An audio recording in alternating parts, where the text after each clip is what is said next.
जय श्री राधे कृष्ण। आज हम लोग श्री कृष्ण के द्वारा गोप देवी रूप से श्री राधा के प्रेम की परीक्षा तथा श्री राधा को श्री कृष्ण का दर्शन की कथा सुनेंगे। रात व्यतीत होने पर माया से नारी का रूप धारण करने वाले श्री हरि श्री राधा का दुख शांत करने के लिए वृषभानु भवन में गए। उन्हें आया देखकर श्री राधा उठकर बड़े हर्ष के साथ भीतर लेवा गई और आसन देकर विधि विधान के साथ उनका पूजन किया।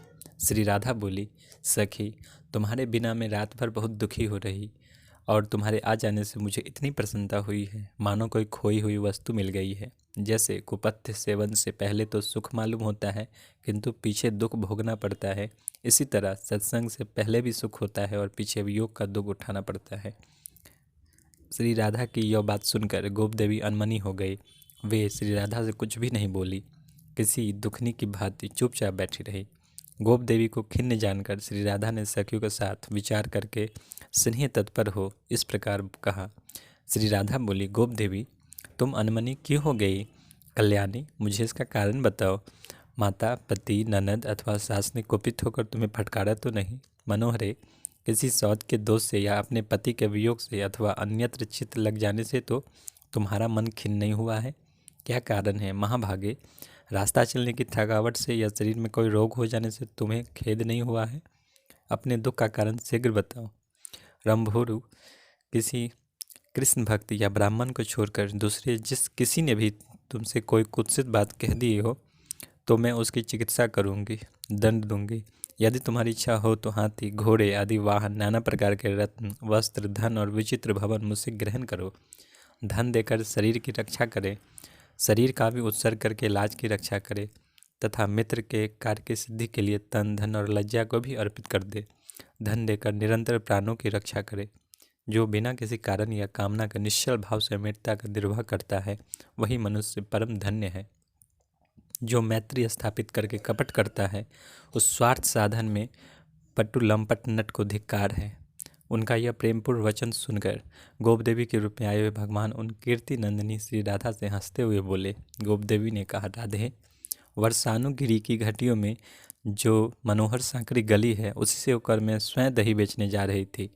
इतने में नंद जी के नवतरुण कुमार श्याम सुंदर ने मुझे मार्ग में रोक लिया। उनके हाथ में वंशी और बेत की छड़ी थी।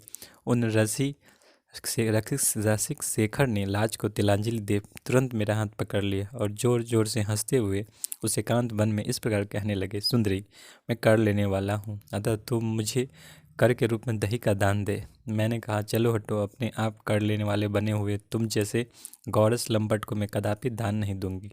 मेरे इतना कहते ही उन्होंने सिर पर से दही का मटका उतार लिया और उसे फोड़ डाला। मटका फोड़कर थोड़ी सी ही दही पीकर मेरी चादर उतार ली और नंदीश्वर गिरी की ईशान कोण वाली दिशा की ओर वे चल दिए। इससे मैं बहुत अनमनी हो रही हूँ। जात का ज्वाला, काला कलुटा रंग, न धनवान, न वीर, न सुशील और न स्वरूप सुशीले, ऐसे पुरुष के प्रति तुमने प्रेम किया यह ठीक नहीं। मैं कहती हूँ तुम आज से शीघ्र ही उस निर्मोही कृष्ण को मन से निकाल दो, उसे सर्वथा त्याग दो। इस प्रकार वैर भाव से युक्त कठोर वचन सुनकर वृषभानुनंदिनी श्री राधा को बड़ा विस्मय हुआ।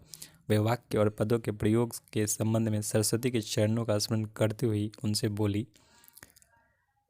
श्री राधा ने कहा, सखी, जिनकी प्राप्ति के लिए ब्रह्मा और शिवादि देवता अपनी उत्कृष्ट योग रीति से पंचाग्नि सेवन पूर्ण तप करते हैं, दत्तात्रेय, सुख, कपिल, आसुरी और अंगिरा आदि भी जिनके चरणारविंदों के मकरंद और पराग का सादर स्पर्श करते हैं, उन्हीं अजन्मा परिपूर्ण देवता, लीलावतारधारी, सर्वजन दुखारी, भूतल भूरी भार हरणकारी तथा सत्पुरुषों के कल्याण के लिए यहाँ प्रकट हुए आदि पुरुष श्री कृष्ण की निंदा कैसे कर सकती हो? तुम तो बड़ी ढीठ जान पड़ती हो। ग्वाले सदा गौओं को पालन करते हैं, गोरज की गंगा में नहाते हैं, उसका स्पर्श करते हैं तथा गौओं के उत्तम नामों का जाप करते हैं। इतना ही नहीं, उन्हें दिन रात गौओं के सुंदर मुख का दर्शन होता है। मेरी समझ में तो इस भूतल पर गोप जाति से बढ़कर दूसरी कोई जाति ही नहीं। तुम उसे काला कलूटा बताती हो, किंतु उन श्याम सुंदर श्री कृष्ण के श्याम विवाह से विलसित सुंदर कला का दर्शन करके उन्हीं में मन लगा जाने के कारण भगवान नीलकंठ औरों के सुंदर मुख को छोड़कर जटाजुट, हलाहल, विष, भस्म, कपाल और सर्प धारण किए उस काले कलुटे के लिए ही पागलों की भांति व्रज में दौड़ते फिरते हैं। स्वर्गलोक, सिद्ध, मुनि, यक्ष और मरुदगणों के पालक तथा समस्त नरों, किन्नरों और नागों के स्वामी भी निरंतर भक्ति भाव से जिनके चरणाविंदों में प्रणिपात करके उत्कृष्ट लक्ष्मी एवं ऐश्वर्य को पाकर निश्चय ही उन्हें बलि कर समर्पित किया करते हैं, उनको तुम निर्धन कहती हो। वत्सासुर, अघासुर, कालियानाग, बकासुर, यमला, अर्जुन, वृक्ष, तृणावत, सक्टासुर और पुतना आदि का वध संभवतः तुम्हारी दृष्टि उनकी वीरता का परिचायक नहीं है। मेरा भी ऐसा ही मत है। उन मुरारी के लिए क्या यश देने वाला हो सकता है जो कोटि कोटि ब्रह्मांड समूहों के एकमात्र सृष्टा और संहारक है। उन पुरुषोत्तम के लिए भक्त से बढ़कर कोई प्रिय हो ऐसा ज्ञात नहीं होता। शंकर, ब्रह्मा, लक्ष्मी तथा रोहिणी नंदन बलराम जी भी उनके लिए भक्तों से अधिक प्रिय नहीं है। वे भक्ति से बद्धचित्त होकर भक्तों के पीछे पीछे चलते हैं। अतः श्री कृष्ण केवल सुशील ही नहीं, समस्त लोगों के सुजन समुदाय के चूड़ामणि हैं। वे भक्तों के पीछे पीछे चलते हुए अपने रोम रोम में स्थित लोगों को पवित्र करते रहते हैं। वे परमात्मा अपने भक्तजनों के प्रति सदा ही अभिरुचि सूचित करते रहते हैं। अतः अत्यंत भजन करने वाले को भगवान मुकुंद मुक्ति तो अनायास दे देते हैं, किंतु उत्तम भक्ति को कदापि नहीं देते, क्योंकि उन्हें भक्ति के बंधन में बंधे रहना पड़ता है।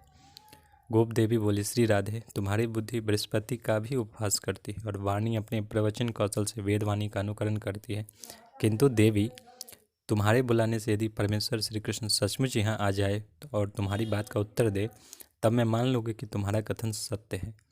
श्री राधा बोली, सुभ्रु, यदि परमेश्वर श्री कृष्ण मेरे बुलाने से यहाँ आ जाए तब मैं तुम्हारे प्रति क्या करूँ, यह तुम ही बताओ। परंतु अपनी ओर से इतना कह सकती हूँ कि यदि मेरे स्मरण करने से वनमाली का समागम नहीं हुआ तो अपना सारा धन और यह भवन तुम्हें दे दूँगी।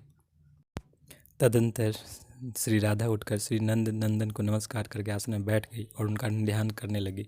उस समय उनके ध्यान होने का निश्चल हो गया। श्री हरि ने देखा, प्रियतमा राधा मेरे दर्शन के लिए उत्कंठित है, इनके अंग अंग में स्वेद हो गया है, हो आया और मुख पर आंसुओं की धारा बह चली है। यह देख अपना पुरुष रूप धारण करके भक्त वत्सल श्री कृष्ण सखियों के देखते देखते सहसा वहाँ प्रकट हो गए और प्रसन्नचित्त हो घन गर्जन के समान गंभीर वाणी में श्री राधा से बोले। श्री कृष्ण ने कहा, रंभोरु, चंद्रवदने, व्रज सुंदरी शिरोमणि, नूतन यौवन शालिनी, मानसिली, प्रिय राधे, तुम्हें अपनी मधुर वाणी से मुझे बुलाया है, इसलिए मैं तुरंत यहाँ आ गया हूँ। अब आँख खोलकर मुझे देखो। लल ने, प्रियतम कृष्ण आओ, यह वाक्य यहाँ से प्रकट हुआ और मैंने सुना।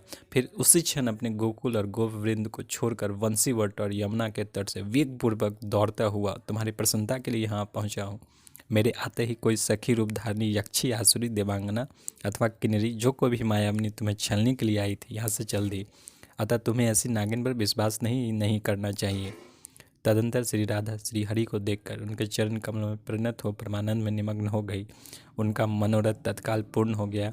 श्री कृष्णचंद्र के ऐसे अद्भुत चरित्रों का जो भक्ति भाव से श्रवण करता है वह मनुष्य कृतार्थ हो जाता है।